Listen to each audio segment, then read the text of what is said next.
the champion.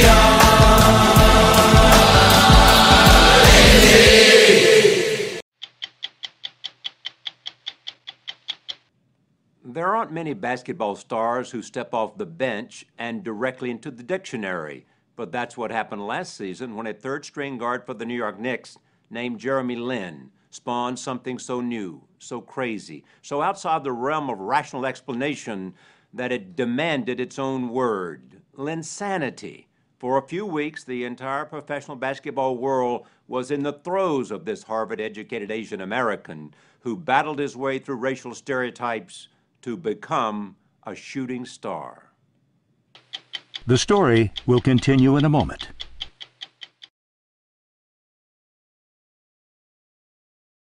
As one New Yorker, let me tell you what you did for the city. It was a magical time, you know, and Madison Square Garden at that moment was what it was intended to be.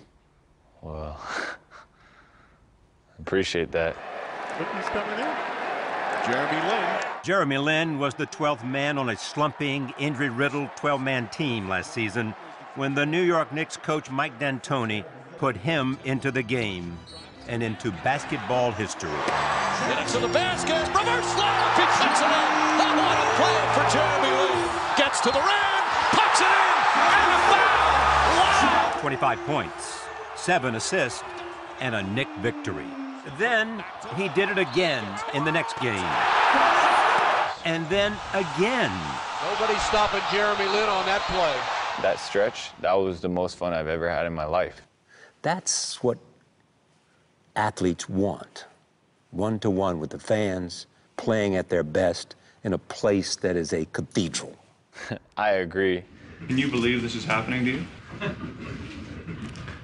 No. And New Yorkers were swept into an epidemic of Linsanity. His name was unavoidable in the papers, magazine covers, and in the stands. I didn't know that you could turn Lin into so many things.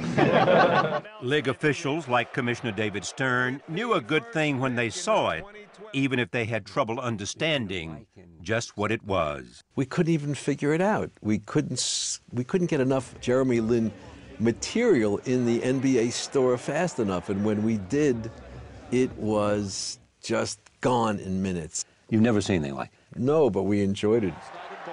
On the February night Lin came off the bench, jerseys with his name and number 17 did not even exist. Now, they were the hottest selling items in all sports. About the only person who seemed unaware of the frenzy was the Los Angeles Lakers star, Kobe Bryant. Jeremy Lin, are you following that story at all? No idea. I know who he is, but I don't really know what's going on too much with him. I don't even know what he's done. I have no idea what you guys are talking about. But Bryant's famed detachment ended before a national television audience. Just a few games removed from being a basketball non-entity, Lin rang up 38 points, embarrassing Kobe and the Lakers. Lin likes the open floor, spinning, puts it up and banks it in. Yes. Sensational play for Jeremy Lin. When I shot that three-pointer from the corner, Lin from deep. that was the loudest I've ever heard in an arena. And I literally felt like I was hovering because of how crazy the place was. A new star is born in the NBA. Through his first 5 starts, the undrafted Ivy League point guard scored 136 points. Lin for the win! Got it! More than any other player in league history. Not bad for a guy who'd been spending his nights crashing on his brothers' and teammates' couches, uncertain of his future with the team. But then, just as quickly as Linsanity arrived in New York, it evaporated. First came an injury, and then he was on his way out of town, bound for the Houston Rockets and a 3-year, $25 million contract. His days on the couch were over, but so was his career with the Knicks, who passed up the chance to re-sign him. What happened? Do you believe they didn't want you? No, I think they wanted to bring me back. I think they wanted to bring me back at a certain price range, and I think the offer that Houston gave was not in that price range. Can you possibly look back and say, maybe I didn't do enough to stay in New York? That maybe if I had said to them, I want to be here, I want to be a Knick, this is home, You know, I think everything happened the way it was supposed to. You really believe that? I really do. Turned out the way it was supposed to. Yeah. If New York wasn't in his future, Asia certainly was. Tell me about going to China. I mean, after everything that had happened, the explosion of Lin's sanity. In my mind, I figured I'm gonna show up to some events and there's gonna be a lot of fans there, right. And they're gonna want to take pictures. Yeah, and that's it. Then they'll let me go home and I'll be fine back at the hotel. Yeah, but like I knew it was gonna be like intense, but it was probably like 5 times crazier than I thought it was gonna be. When Jeremy Lin arrived for a series of appearances in China and Taiwan last summer, he was greeted as if he were all 4 Beatles on a reunion tour. Explain to me what you think it is that people in Asia, because of the intensity there and because of the role model you are. Nobody's seen anything like this. Yeah, I mean, I think like, I'm Asian just like they are. That's the biggest thing. I'm also like their size in a lot of ways, in terms of height and weight and position. Lin's popularity in Asia could not have come at a better time for NBA Commissioner David Stern, who has hopes of turning his league into a global brand.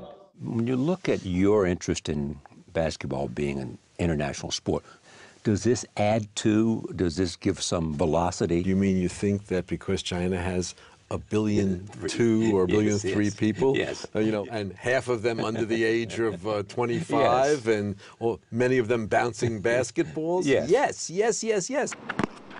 Walk into the playgrounds in Shanghai or Beijing, and you see youngsters who are shorter, shaking and baking and having attitude, and Jeremy Lin is going to inspire all of them.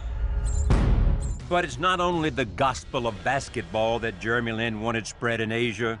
Lin Suhao! There was also the gospel of Matthew and Mark, Luke, and John. I want to encourage you guys to share the good news of Jesus Christ with everybody. During the Taiwan leg of his China tour, Lin shared his evangelical Christian faith, not only with an arena full of the faithful, but with hundreds of churches through a live telecast of his message. How did you come to religion? I was born and raised in the church.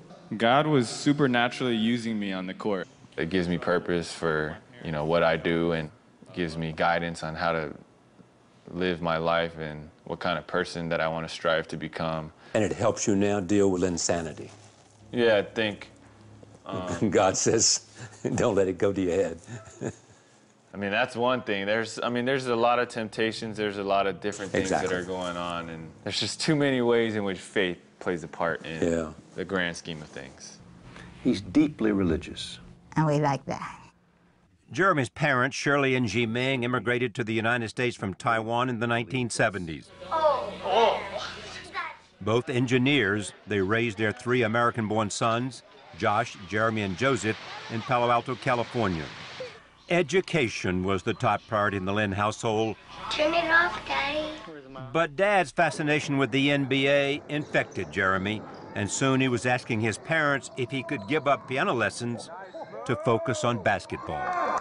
Asian immigrant parents, very rarely, at least when I was growing up, push or support their kids to play sports as much as my parents did. It wasn't the typical path for an Asian American kid growing up. Jeremy balanced books with basketball, and his parents were determined to keep him straight. And your role was? Play with my kids. Play with them. And your role was? I do the dirty work. She has your money. He got the funds. He got the fun. So you had to discipline. I'm the one that study. Yeah. The good Lin, bad Lin routine worked, and by his senior year of high school, the basketball world could not ignore Jeremy Lin. If Palo Alto is going to win this game, they're going to need a strong performance out of their unquestioned leader, senior point guard Jeremy Lin. How good were you in high school? I would say I was decent. Decent? Weren't you the best player in California?